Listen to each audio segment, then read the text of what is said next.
Hello and welcome to the Arena Sports Show. My name is Clauiee Grace Mpanza. Welcome to yet another episode of the Arena Sports Show. We have so much to look forward to.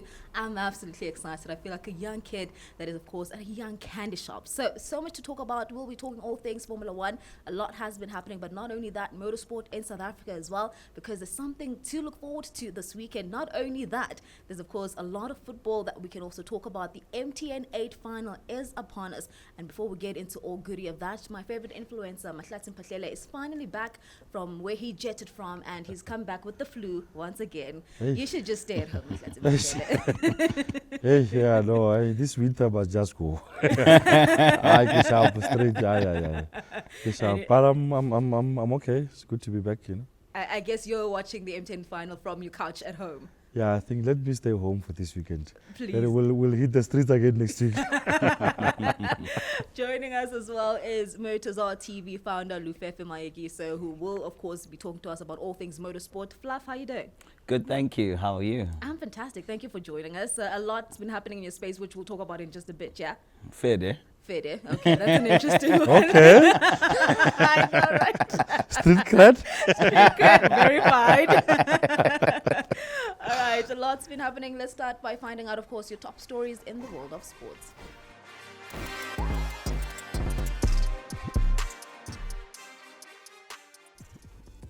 Proteas head coach Shukri Conrad has announced a strong 15-player squad for the two-match series against Bangladesh to be played in Dhaka and Chittagong next month. NBA Global Ambassador and Naismith Basketball Hall of Famer Dikembe Mutombo has passed away at the age of 58 from brain cancer. Proteas women are hard at work with preparations for their 2024 ICC Women's T20 World Cup campaign, which starts with a tough clash against the Windies in Dubai on Friday.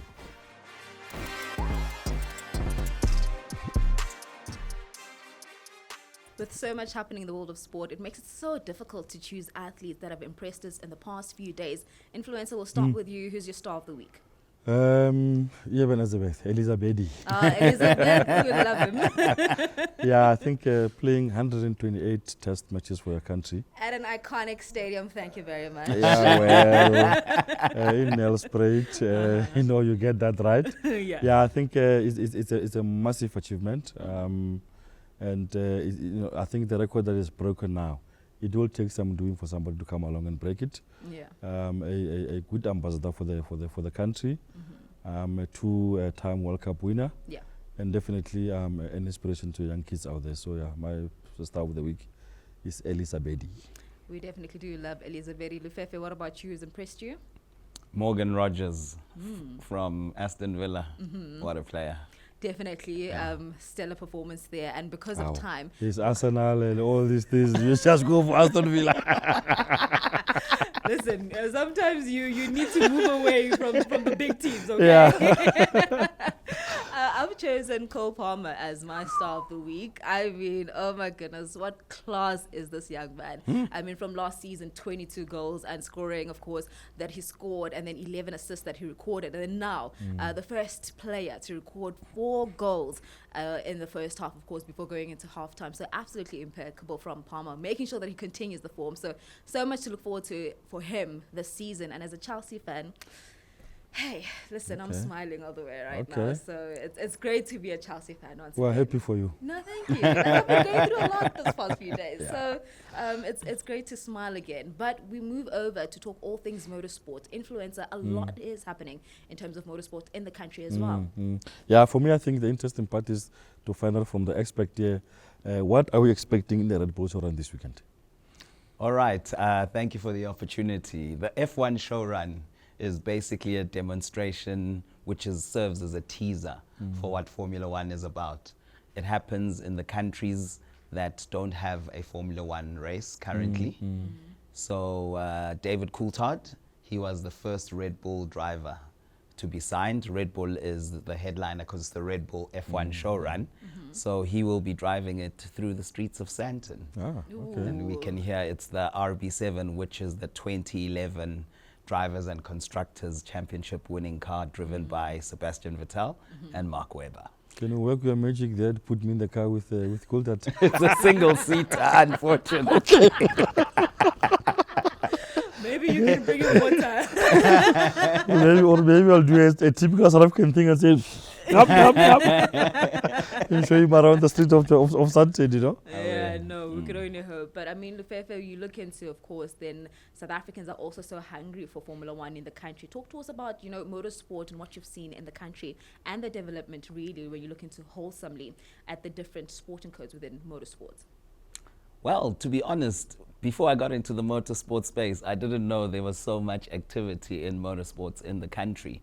We have heard that there are a lot of rumors and talks around the Formula One coming back to South Africa for the first time in 31 years, with the Minister, Gayton McKenzie, leading the charge. He made a trip to Dubai to meet with the FIA president and the F1 president, Stefano Domenicali, and he came back with positive feedback, which he spoke about last week at the Tourism Indaba, I think. Tourism conference. I don't think it was the Indaba, but exciting times in South Africa. He says that the announcement should be made by end of December. Beginning of December at the Qatar Grand Prix, which he'll be attending, and maybe so will I. Oh, okay, all right, hint, hint, wink, wink, but which is absolutely great. And then now we move to talk, of course, Formula One. The Singapore Grand Prix concluded, and we've seen, of course, Lando Norris dominating. And it's quite interesting when you listen and watch McLaren, because the floor design that they're using currently, it's one that they introduced to us in Miami, and they haven't really upgraded it. And when you listen to their team principal, he's a bit hesitant about when do we introduce the upgraded floor design, because they've been getting the performance. So talk to us about McLaren and really their plan and strategy going into the 7 races left of the season? 6 races. 6 races. Yes. Yeah. Well, papaya. That's how McLaren rolls because of the color scheme. Miami was their first win since the 2021 Italian Grand Prix in Monza. So I don't blame them for not wanting to change the floor. I think they've shown the most progress over the last 2 seasons in terms of bridging the gap to Red Bull. And right now, Lando Norris is only 52 points behind Max Verstappen with 6 races to go. They definitely have the fastest car across all different circuits. And so I think he's got a very good chance because he's got a very strong teammate in Oscar Piastri who can ensure that Max doesn't finish at least second, which Max needs to do in order to hang on to his lead until the end of the season. Just from your knowledge, how much is the appetite or the interest of Formula One in South Africa? Do we really have got massive appetite for it? Statistically, it is the fastest growing sport in terms of viewership in South Africa, with over 40% of the audience being women. So I would say that the appetite is very hungry. So Clauiee alone is 10% of that 40%. I'll gladly take it.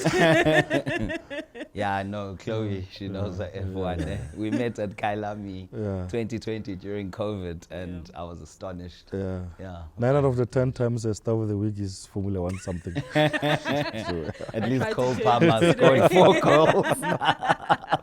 But I mean, you talk about Red Bull and perhaps also indulge our views as to where did it go wrong? Because that's the question now. I mean, from being so dominant and now they chasing, which it's an unusual position for Red Bull. Well, according to team principal Christian Horner, they started getting it wrong at the Emilia-Romagna Grand Prix in 2023, where Sergio Perez, one of their drivers, started struggling. But the other driver, Max Verstappen, continued performing. So it's not a new problem. It's actually a long-standing problem, but now it's finally catching up with them. Of course, they've also been losing key staff members this season, starting with Chief Technical Officer Adrian Newey announcing that he would be leaving and later announcing he'll be joining Aston Martin, followed by Jonathan Wheatley. And then last week, I forgot his first name, but his surname is Courtenay. So those are key figures that help behind the scenes in building the car. And I think that could be one of the reasons, but there have been other rumors about their brake duct cooling system, etc. So I don't think it's one thing. It's just a combination. But, in the last race, Max came second. If you're not winning, that's the best position. So maybe they may recover and win 1 or 2 races. There's still 2 sprints as well, which is an opportunity to hold on for dear life to the championship. And before we wrap up this Formula One conversation, I mean, we've seen Daniel Ricciardo, he's left RB, and a lot of messages has been coming, of course, from viewers and the drivers and team principals, showing their support and their love for Daniel. Where do you think it went wrong, Lufefe, for Daniel Ricciardo? I want to ask you that. How do you feel? Listen. I know he's your favorite driver. How do you badger? I'm so heartbroken. I literally shed a tear on Sunday in Singapore because it's just... And I was actually listening to Gunther Steiner, and he was saying that he doesn't think that Daniel was happy anymore. I honestly think he just lost the edge, because I remember when he had that silly incident and he hurt his hand, and I was just like, oh, but Daniel, come on, bro, that's a rookie incident. So I think that was his first race back. Yeah, so I think there's something that he lost. I don't know what it is, but that edge wasn't there for me, in my opinion. What about you? I totally agree with you. A lot of people are attributing it to his decision to leave Red Bull and then join Renault, then later McLaren, and then, you know, that's where it started going backward for him. Yeah. But for me, I don't think that he would have been happy playing number 2 to Max Verstappen at Red Bull, For sure. even if the car went on to become the championship-winning car that we've seen in the last 3 seasons. So I don't blame that on him. I think it was the right call. He was earning less than 1/3 of Max's annual salary, and the whole team, even the management, they were always talking about making Max the youngest world champion. So imagine being in the fastest car but not having an opportunity to actually fight for the championship. For sure. So I don't blame that. I do think you're right in saying that he lost his mojo, and basically, yeah. That's caused it's chai. There you go. Maybe we'll see him in the paddock, of course, going forward. We then should focus now. We do know rather that Banyana are also preparing for the international friendlies. They'll be playing England, you likes of Jamaica as well. So let's quickly find out what Coach Desiree Ellis has to say. And then on the flip side, I bring in 2 stellar former defenders and, of course, a striker. So we've got a formidable side where we change all things to football. Lufefe, thank you for joining us. Thank you We'll for do having it me. again soon. But here's Coach Desiree Ellis.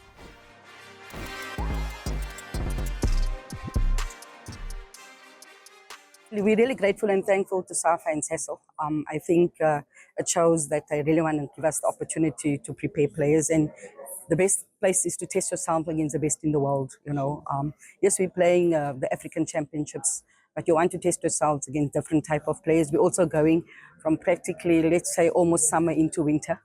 So that will be another challenge as well. The traveling will be a challenge as well. So it's something that when we travel to Morocco, we went from winter to summer. So it's a challenge, but I think the players are experienced enough, you know, have traveled extensively and are able to overcome that challenge, even though the games come thick and fast, because that's how it is. Sometimes we have one day with a whole group of players, because the international players come in at different times, and you have one day.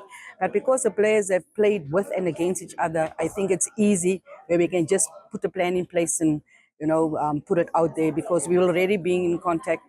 As soon as the squad is announced, we'll obviously be in contact with the players and give them enough information, because the time in between is very, very short. With Banyana preparing for the upcoming friendly matches, starting with Denmark and going into Jamaica, it's very massive. We can be grateful to Sasol and Safa for putting up such friendly games to help the team prepare. We know that we still have to go and defend our title. There's still a long road ahead of us, and with such games, with such high quality opponents, it will help us to prepare very well for the upcoming tournaments that we're going to participate in. So we're looking forward to seeing the team that's going to represent us and seeing what the team has to offer. Yes, it's more difficult to defend the WAFCON, because once you've won it, now every team comes gunning for that first spot. So we know that even with us, there's going to be teams that are gunning for winning the trophy. So we have to work even twice as hard to make sure that we retain it. So we're looking forward to the tournament. We're making sure that we prepare very well, and such practice matches are a showcase to show that we are ready and we're getting there.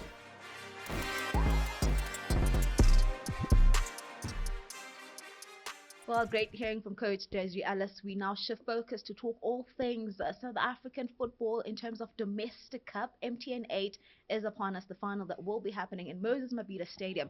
It is Orlando Pirates who take on Stellenbosch FC. Joining us now in studio is three gentlemen who know all too well about winning cups. We've got, of course, stellar defender Morgan Gould joins us now, who's not a stranger on the show. We also have Rodney, Ramagalela, Rodney G, and of course Mr. Fabulous himself, Fabian McCarthy joins us, and there it doesn't really matter. You know him already. We don't really care about the influences. I'm on the right wing. It's furniture. It's furniture. It's furniture. We don't have And to it's the acknowledge most it. dangerous one. Is on the right wing. Huh? the Be careful. most useless side. So if you're trying to expose us right now, go on the other side. So Rama, I'm putting in the quality. Eh? Thank you. No Must finish, quality, eh? I always finish. I always finish. But we'll start with you, Rodney. I mean, geez, I haven't seen you in a long time. We were speaking with Fabulous, saying that you are the traveler amongst all of us, and you've been in Joburg now for a good week. How is it feeling? Acclimatizing as well, and the weather that is not as nice as I assume as compared to back home. Koribu tanganidziwa ka Arena Sports Show. Let me say, I'm not new in Gauteng. Yes. So the weather, for me, doesn't really surprise me the way it is. So for me, it feels like home because I stayed here in Gauteng for more than 5 years. Mm-hmm. So it's good to be back again. I've been enjoying, and I'm still going to enjoy it. Because as a former footballer, there is nothing new, so I'm in the right space.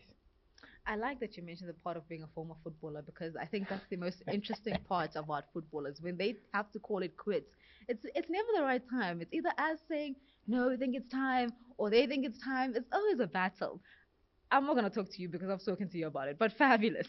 Fab, I mean, when we talk about, retiring, and I want to find out from you in terms of when it's the right time, how players also and clubs treat, of course, senior players. Do you think that as South Africans, we treat our senior players with the maturity, the love that they deserve? Look, it's a sensitive topic, but I, for one, think that it needs to come from the player, firstly. It also needs to come from certain coaches, handle it differently. Yeah. You get along, you get to sit down, you get to discuss it, because people think pre-season is just for those that will play 30 games in the season. Pre-season is where everybody, you sit around, you know who you're getting, you know where you stand with certain players, you know the fitness, you know the history and all that. But it's really sad if it comes to there where a team just decide and say, listen, we wait till the end of the season. You come back for pre-season. There's an option. Then they said, listen, here's your clearance, go. Especially even when the window shut down. Yeah. So it's a sensitive topic. It's very difficult, to call it. I, for one, decided I'm not going to play in the second division because I never came through the second division to make it on top. I came straight from the amateur league straight into the PSL, and I call it quits there. Not for reasons where I wasn't prepared. Yeah. I wanted to finish in a way. I looked at it to say I can call it quits there. Let me close the curtain nicely. Let me not leave the curtain open somewhere, where the sun wake you up or something like that, But I think it's a stage where, if not, I think most of the guys are not ready for that when it comes to that decision making, And sometimes I think if you have a family and you decide with them before the team can decide for you. That's where it comes down to. But just for 1 or 2 or 3 people to decide and say, listen, I think it's time we just say goodbye to it. And the way they're doing it also, you don't sit around with everybody when you walk into that club, so that they can give you the reasons why they signed you and why they let you go, So, but for me, it's more about the transition, where that stage you go through. And I think, I must say, I was probably lucky enough to have Jabulani Mendu in my space. For sure. He went through it before me, so That's one thing I must give credit to the brother and say he took me through that stage to say, boy, listen, they're not gonna call you. There's not gonna be this or that, but let's show up. If there's an invite, let's get there. How we getting there? They must just see us, we are there. And I think that's the main thing, especially in Mzansi, that players are struggling with, to say their transition, you know. Like, not all of us can be coaches. Some of us has badges, but we're not getting jobs and stuff. Some of us are selected to be part of the MTN8, you know, which we appreciate.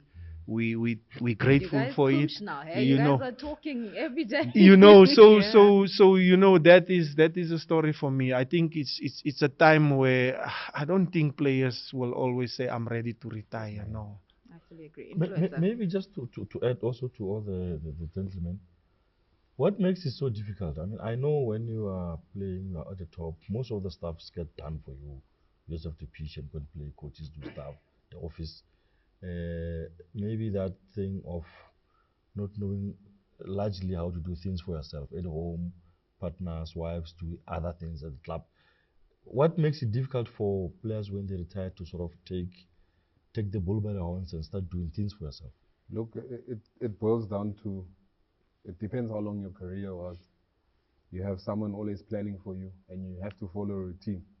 Now the routine is taken away. You have to fend for yourself. You now are, should I say, a fully fledged parent and a father and a caregiver. Or So- driver.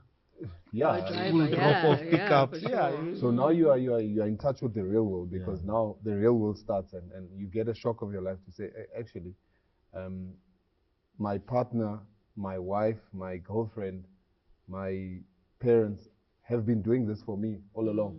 Now it's like how do I tackle this time management, and it boils down to a lot of things, and I don't think footballers get the credit that they due, because they sacrifice a lot. And some people lose family, some people lose friends. And it's a really, really touchy and a very good talking point that we have to talk about it at some point, and we need to find the best way for it to solve, because it's just going to be a generation after generation. It's going to affect the current, the ones in the future. Yeah. And it's just going to be a tough circle. If we don't crack the whip now, I don't think it's going to change. And I mean, Rodney, when we look into your career, I think it's also one that broke my heart, because you go to Chipa and then you've got this unfortunate incident where you get an injury, then you go to tax about 5 months where you're there, then you leave. So it wasn't also just as, I mean, and you're just young, you're still in your 30s, you know? So also how you came to calling it quits wasn't an easy decision. Plus VAT, 30 plus VAT. I'm just saying. Look, there's no VAT in Venda. BBS is closed, no? It's closed, so I told you about BBS. Yeah, know. you told me. Yeah, I understand you, so bro. look, I think for me, I don't even know how to explain it, because I don't even know it myself, what was happening to me. Actually, it started 2019. So many things were happening in a short space. I couldn't even deal with one thing at a time. I couldn't even solve a thing. Understand? So I came to a decision, you know what, these things are happening fast. Yeah. I need to sit down and relax, because whatever is happening that I don't understand, I can't solve something that I don't understand. Sure. I remember when my house got burned, I had to go home. Home, I mean my father's house. You know, when I get there, everyone is crying. I didn't even ask them why are they crying, because it was their house. I said to myself, you know what, Rama, God gave you whatever it is now, because you are strong enough to deal with it. Whatever that will come after that, you will have to deal with it. and I didn't have energy to carry on. But my faith that I didn't know where it's coming from, it was keeping me to say, Rama, you're still the same person. Whatever it's gone, it is gone. But you have to live going forward. And I had to leave football behind because I don't feel like I will have that strength to Peace. you know. Just continue. I remember when you're playing football, you need to have a sharp mind. For sure. I can't be making errors on the pitch, giving the same excuse or I'm having problems. You understand? So I rather leave football and start seeing something else. You understand? Yeah. So I think for me it was more of being me than what's around me. Understand? Yeah. So Maybe just to add there, how was the rebuilding process? I mean, obviously, you spend a lot of time and energy making sure that you set yourself up for life after football, and in a split second, a big part of what you have been working towards to achieve is gone. Now you have to start from scratch and rebuild, and at that time where you have to rebuild, you are not making as much money as you used to make it while you are still building that house. It must have been a very, very difficult thing to navigate around. it was, let me say, it's still a very big thing and a big problem because I can't be taking out money. Money is not coming in. Exactly. So I need to be very smart in dealing with such situation. And I can't say I was rebuilding from what is there. I have to start from the scratch because everything was cracked. The whole floor, it was cracked. The wall, everything. So I had to demolish everything and start from the foundation again. So it was very difficult to start, and it's still difficult to finish it. But I always take my time whenever I do something because I don't have to put myself under pressure of doing something. If I want it to be done, I need to make sure that the plan it's right, and I can be able to execute it. 100%.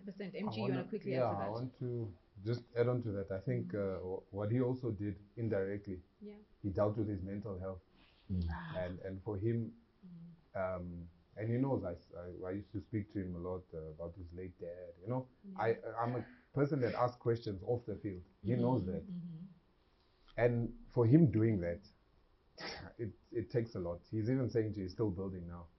And it still affects him in a way, but he has the peace and he's centered himself so well that he's still continuing.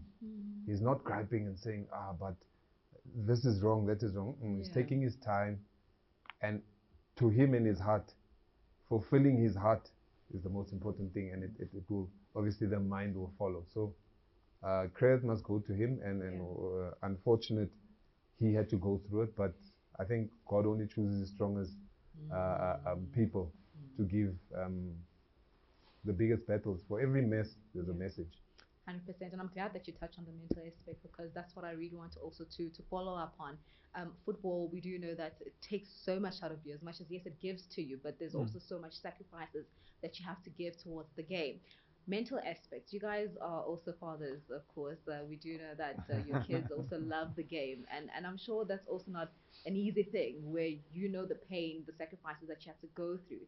And now here's a young kid and is like, oh my goodness, they're buzzing and they're looking forward so much to the game. They're so in love with the game. How do you guys also challenge that, and also bearing in mind that mental aspect of it? Because I've spoken to a lot of footballers who believe that there needs to be also psychologists that is part of the team, as to not only do you have to pay for your own sessions, but be a part of the team, just like there are dietitians, just like there's a physiologist, just like you cater for everything, also cater for the mind. How do you guys tackle those conversations with your sons? It's something that you'll never get to say pinpoint, and this is what you're doing right.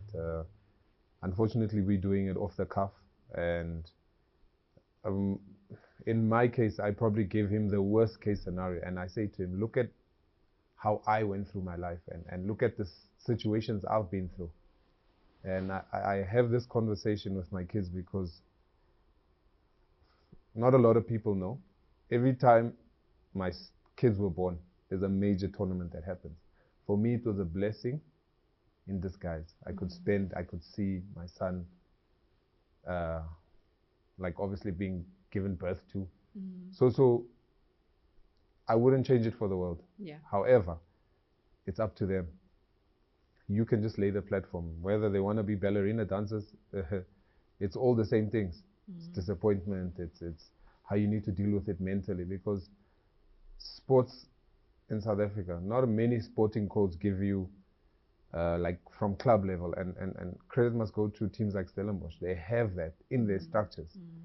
So I think the sooner teams start worrying about the mental health and the psychology part of things, it's gonna augur well for our football, and we'll have better people. Because if we could have gotten just a little bit, maybe a couple of sessions, I think we'll be in better places, and we'll know how to deal with things better, and obviously the next generation will get it on a better fold, because we've come from a mental space that's obviously been invited to the psychology sessions. And you seeing a psychologist doesn't necessarily mean you're a loony bin.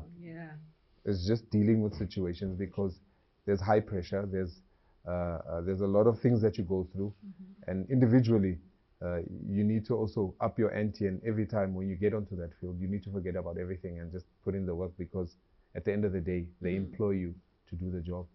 And Fab, maybe you can also add to that, because I'm always interested in supporting dads, the honest conversations, because you watch movies, right? And you see how dads relate to their kids, where they talk to them about relationships, talk to them about love, talk to them about, the partying, the lifestyle that comes with it. How is it looking on your side? Look, for me, I'm always saying to my boys, remember, I'm your father, I'm your protector, I'm your provider, I'm your advisor, but I'm going to be also your biggest crit when it comes to the game, because I had mentors, I had people that was honest with me and tell it to me as it is and as it was. Different generation, obviously, like my boy is in a structure, he's in a setup where I didn't grow up in. I don't know the environment, but I can see. Sometimes you look at it and say they are being spoiled, but they are just being treated well. And all they have to do is happiness. For me, like what Rama is saying, I think he chose family over the game, which means for me, family will always be there. The late John Shoes Museo used to say, let's play for our family, our friends, and then the fans, and then we put ourselves last.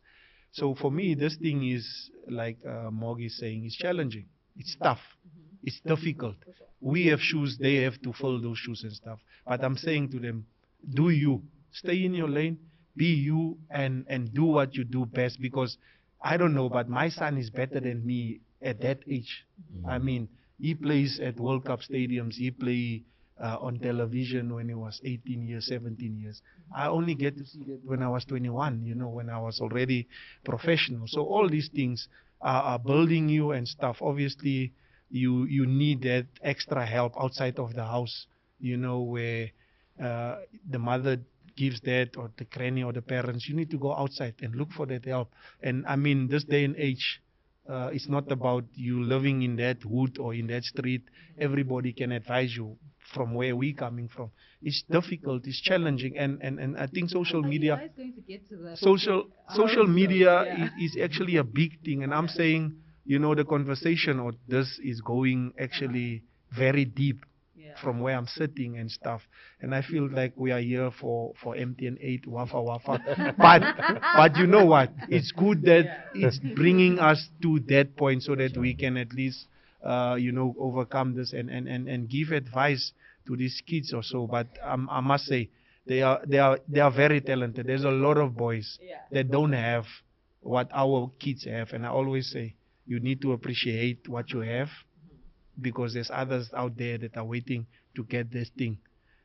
I see you guys don't want to talk about the No, not that we don't want to. We're in a position of privilege where we can see from the outside and give to the next generation. So they're coming. If they do happen to do as they'd love to do and become professionals and become legends or masters or whatever, they'll be sitting also and giving information. So it's the information that you can give away at this point. They All just right. need to be better than us. That's That's it. it. Needs to be better than you. All right. So when you look into South African football and the ecosystem, I mean, I remember John Committers of Cape Town City alluding to the fact that you need an Orlando Pirates and a Kaizer Chiefs to do well in South African football. And of course, you can add in Mamelodi Sundowns now as well in terms of revenue, because there's that snowball effect. It's not only the fans, we talk about sponsors, you talk about broadcasters, because that, more, of course, will make sure that more money is coming in. And of course, the teams also get to do well.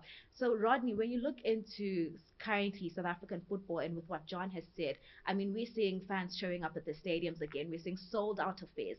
The MTN8 is a sold out affair that we're going into Moses Mabhida. And it's exciting for Stellenbosch because the last final that they played there, it wasn't really a sold out affair against TS Galaxy. But this time around, things are different. So talk to us about that ripple effect of having these big three teams do well.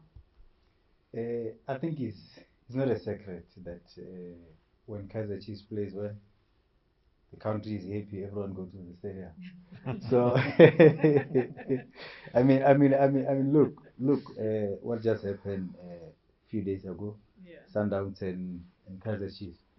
Have you ever had 80 something thousand people going to support Sundowns and Chiefs? No. I think we are heading to a right direction in football, having people going to the stadium, but we need to change one thing. We are going to the stadium as many as we are, but we are late. Oh, that frustrates me as well. Yeah. You know, that's something that we must do differently. You know, I don't know what should be done for our supporters to get to the stadium earlier. Can I add something? Maybe you guys can tell me. Because recently, Mahlatse Stadium hosted, of course, the Springboks and Argentina, and they had parking rides there. And what I noticed, the traffic that we all experienced when we had the Nedbank final, it was completely different. It was flowing because of the parking rides. So maybe is that not something we should look into in terms of flowing for traffic? it's a totally different kettle of fish, because if you look at it, I'll just make a prime example. Yeah. If you go to a rugby orientated school, your first team player gets to watch the under 14 D side.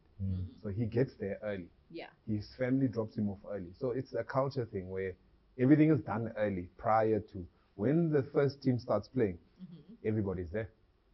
So it's a culture thing where we also just need to get that culture slowly creeping in. The park and ride will run, because if there's organization from a youth level, when it goes into a senior level, it's a no-brainer. Okay. Cultural aspect, maybe we definitely do need to do better there. But now when we look into the football, Mahlatse Mphahlele, you can jump into this one firstly.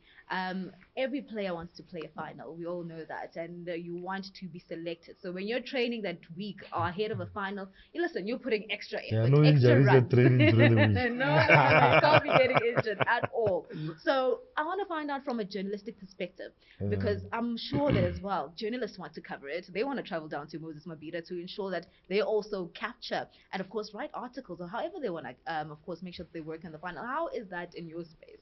Yeah, it's always like that. We were actually making a joke the other day at the launch of the PSL. There was so many people there with accreditation, journalists, and da. Yeah. And someone said to me, not even half of these people. The next match, you're not going to see them at the stadium. Sure. But when it's a final, it's Chiefs Sundowns, Chiefs Pirates, Sundowns, the so-called big matches, you'll see them there. Or when it's the Champions League, Wydad, Al Ahly, and all those big matches, you'll see them there. So there's always that excitement when big teams are playing. Yeah. Is there, you go to FNB, the guys are always hanging around with us there. You see the media center is full. Everybody's there. But when it's Mahlatse FC and Morgan Gould FC at Muripe Stadium, it's only the security and the players, partners there understand. So it's like that. And I think from our side, as the people who are covering the game, we shouldn't be choosing matches.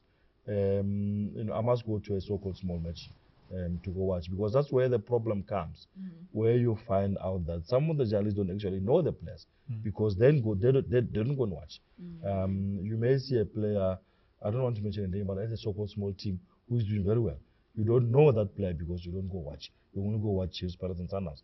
And that's wrong, and it needs to change. But it goes without saying, even with the players, I mean, that week of the final or of the Soweto Derby or of the big one, hey, they're killing each other there. Not even the week, the game before going to the final. You saw players are holding back, players are waiting.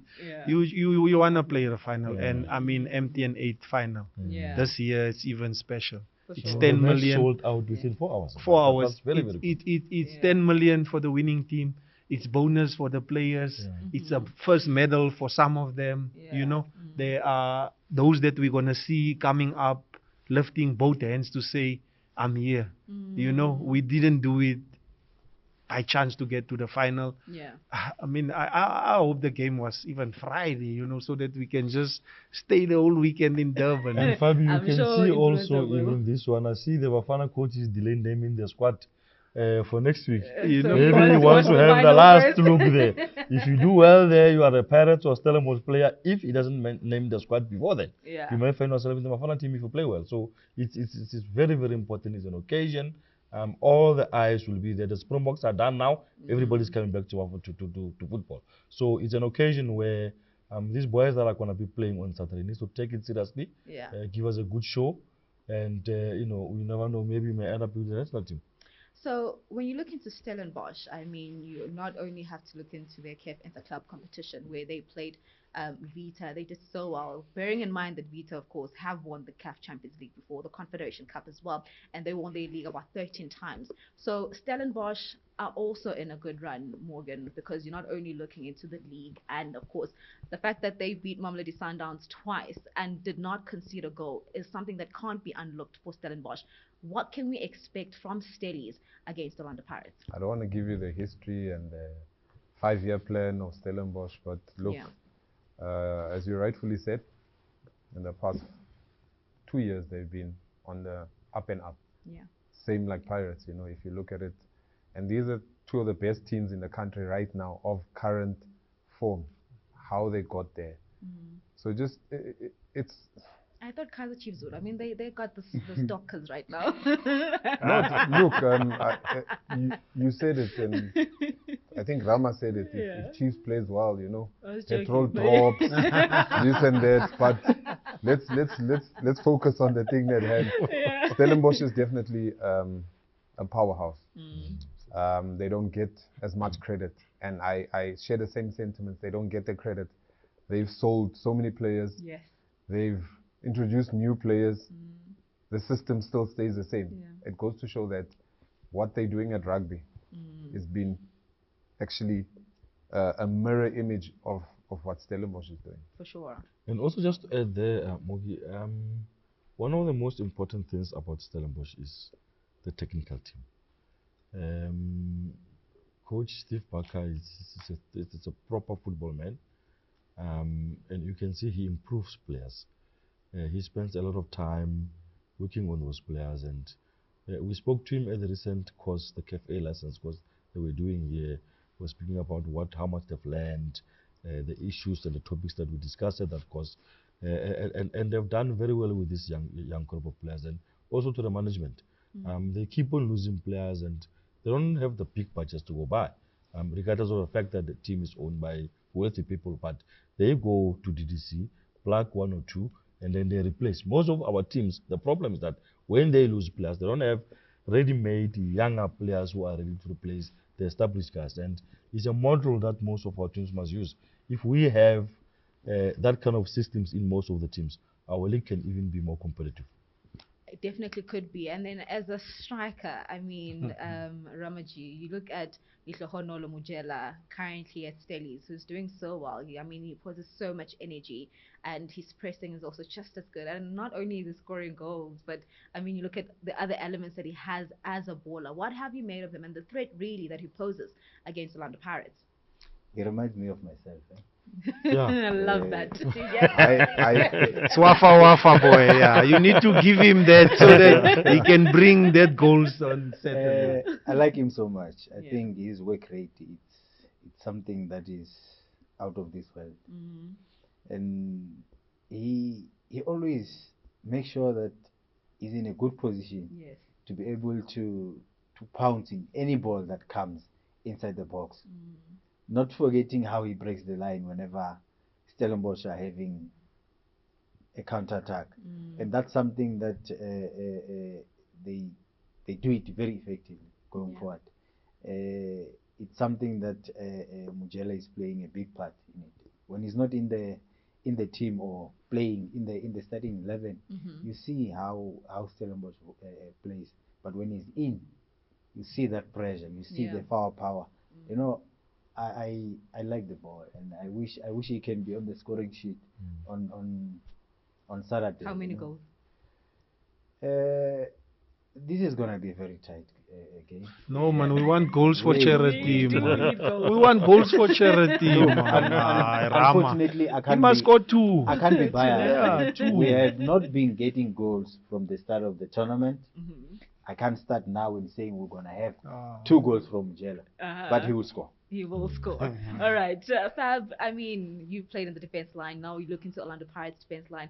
Lysander in doubt of starting there because he didn't play against Richards Bay and he was subbed, of course, in the encounter against Polokwane City.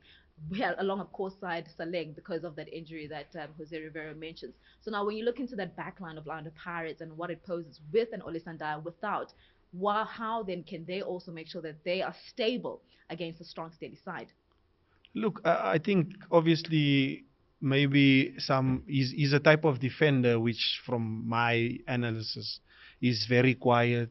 He's more visible than when you hear him. Some of us are both, we're making noise, we do that. But I think Sesane needs somebody next to him that will be calm.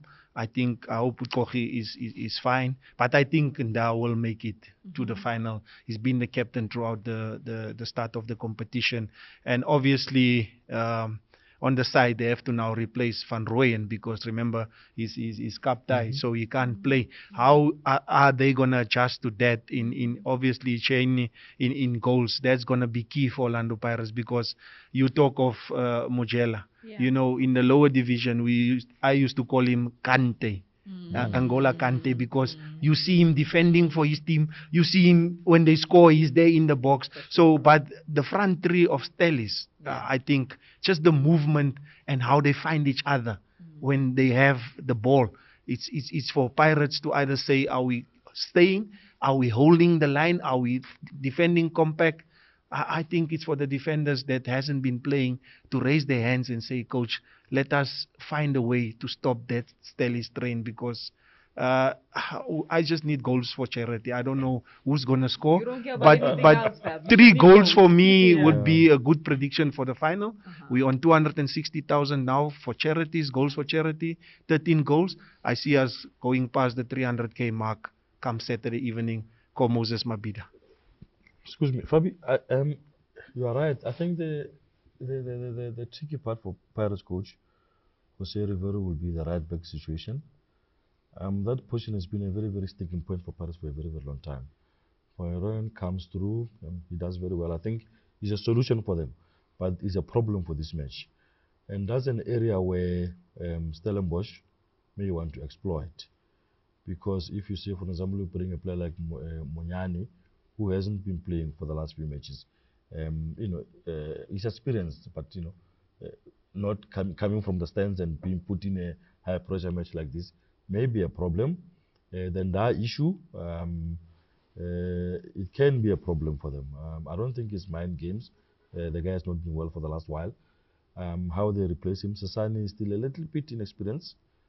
He needs But if Koki is fit, then Koki can come in there. If CBC, I think it's okay. He can also come in there. But having a new central defending partnership in a final, it can be a bit tricky. In the midfield, I think Pirates are fine. Up front, you know, They're good. They are good. I'm just hoping for the problem for them going up front on attack. Maybe the issue of Saleng. Saleng is a big game player. Yeah. Give him Soweto Derby, he will deliver. Give him a final, he will deliver. If he's not there, that's a miss for them. But I'm hoping for a big performance from Mabasa. The young kid. Mafokeng. From Mafokeng. I think he started the season very slow. There is something there, obviously, everybody knows, but he needs to do something big, maybe win them a cup or something like that, to really announce himself and that I've arrived now.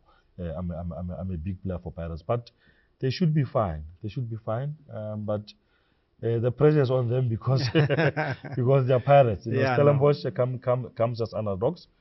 And as we know, the underdogs can really cause problems for you. So hopefully the coach will come up with a good plan. I know they're having a press conference today to announce their plans and all those kinds of things. But it should be a great game from their side. No, look, it's wafa. Yeah. This competition is unbelievable. So there is one that's gonna come and raise their hands, and Stellies are gonna have supporters there.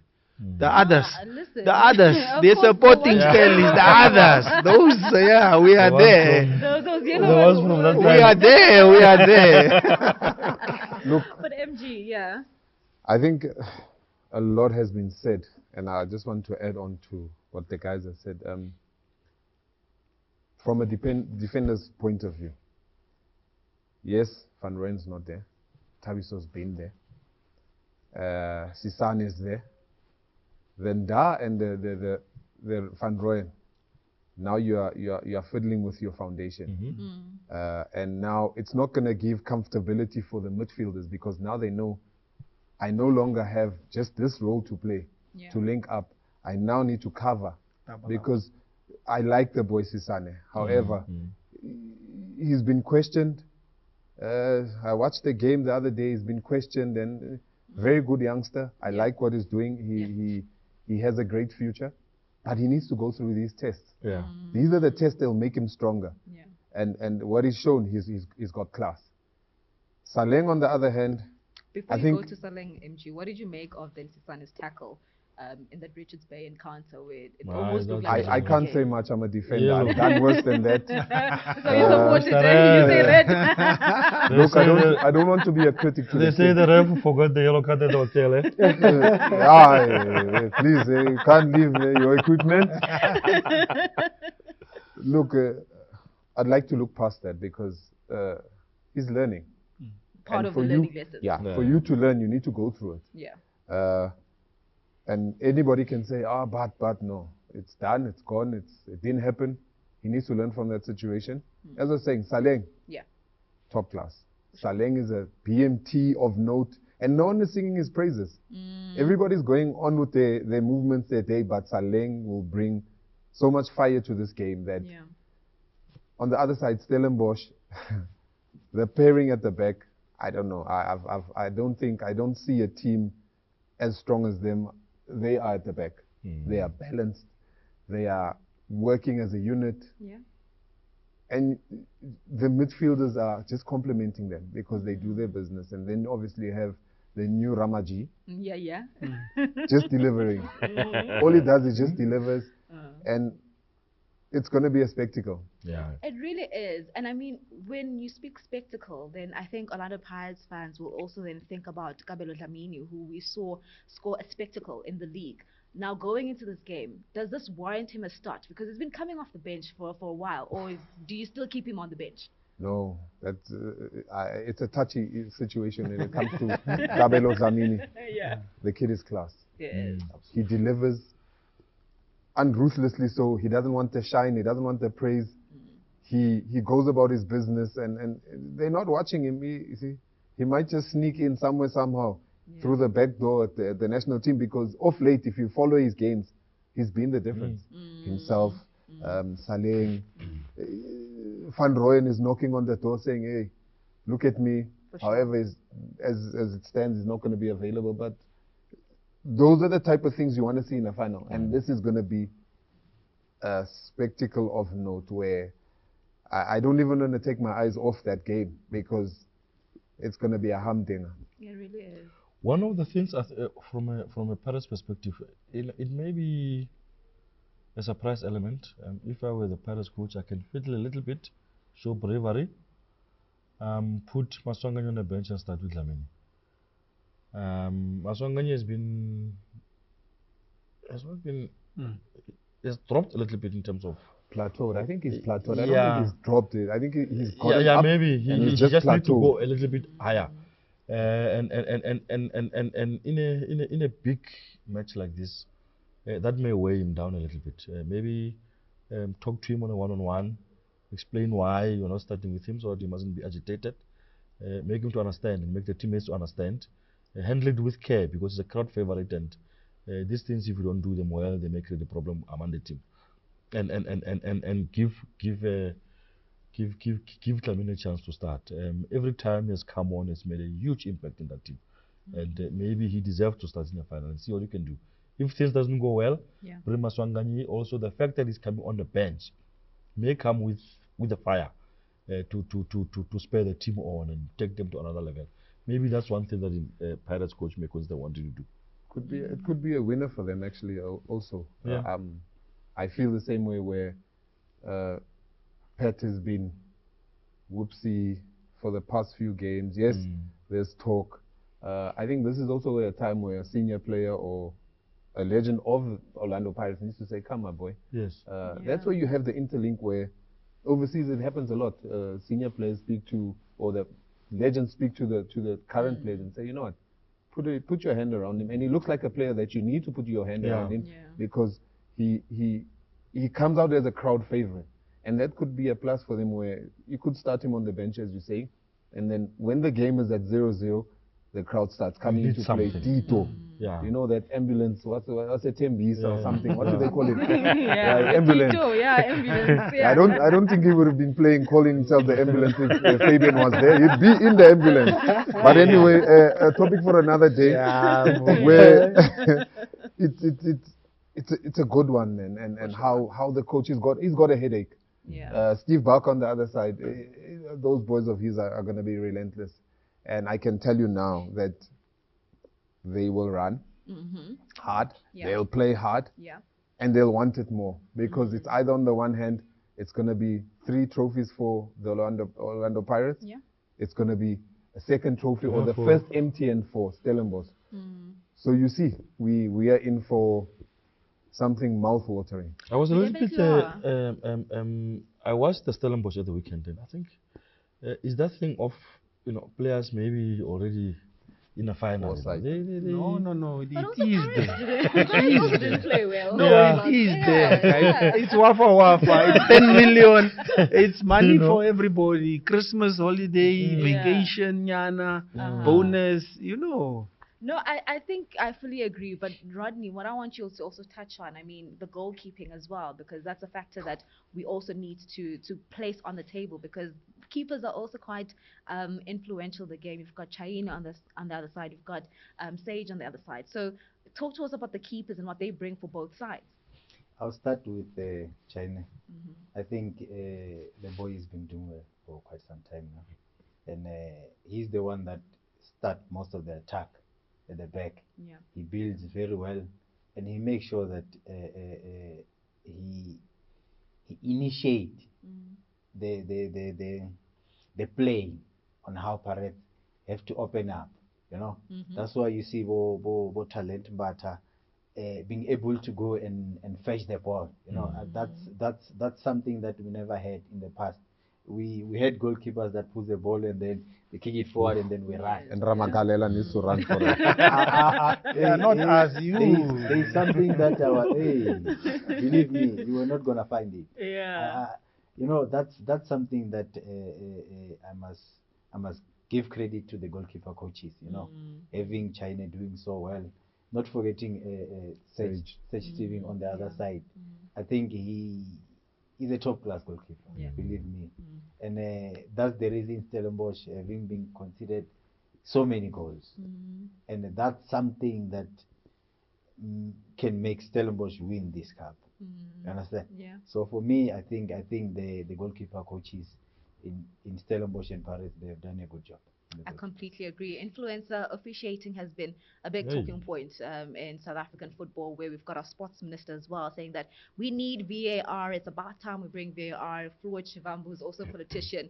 Politicians are having a say as well, just saying that they believe VAR needs to be introduced in South African football. Going into this final, it's also something to look into and perhaps also be a tad worried about. How are you feeling when you're going into a final like this, thinking officiating?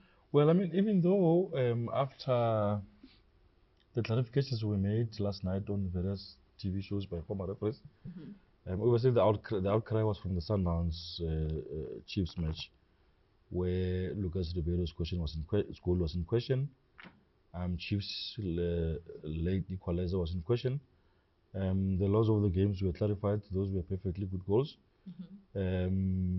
So there's no justification as to why people are unhappy. But it is true. Generally, our refereeing is not good, and in a final, we need a strong ref. Somebody who will control the players. Some players, like the big players, would want to intimidate the ref. You need a guy who will be in control. Who will make sure that the game flows. Finally, we need to see good flowing football. We need to see good stuff. And hopefully whoever is in charge of appointing referees will appoint a strong, experienced referee, and they make less mistakes. The mistakes will always be there. These guys are human beings, and we sit here with the benefit of hindsight. For sure. We criticize and stuff, but obviously they are professionals. Yeah. They have to try and get everything as much as they can right. On the issue of VAR, I mean, it's long overdue. We can't really overemphasize the issue of VAR. So we're hoping for a good referee will contribute to what will be a spectacle. Wafa. The bonus for the players. Winner takes all. Winner takes all, yeah. Gentlemen, thank you so much for joining You're us. forgetting to ask Fabian that question. Oh, okay. There's a question I've been instructed to ask Fabian, and this goes back to 2000 Olympics. Fab, you are out here defending for your life against Ronaldinho. Talk to us about that. I'm told you finished him. Listen, the guy gave me a spy too, but he didn't get the ball. So I stopped him, and then Emil made a brilliant save. And I think then we took it there. But yeah, it was a tough game. It was, yeah. It definitely No, I just made him feel something off my body. So, yeah. All right, quickly, who are the winners for the MTN final? I don't need scores, just winners. Yeah. Stellis. Yes. Stellis, MG. I'll put a twist to it. The referee is going to do very well. And Pirates. I'll just because of the twist, I'll say Pirates will take it. Yeah. All right. So with the help of your name. I'll go with Pirates. I think a little bit of experience. The fans. That's fine. I'll take that. Fans. So yeah, I'll go with Pirates. All right. So we've got 2 Orlando Pirates and 2 for Stellies. Who are you backing? MTN8 Wafa. It's going to be a big spectacle at Moses Mabhida Stadium. Of course, hopefully enjoy it as much as we are planning to do so. That's how we wrap up the Arena Sports Show for myself, Clauiee Grace Mpanza, and the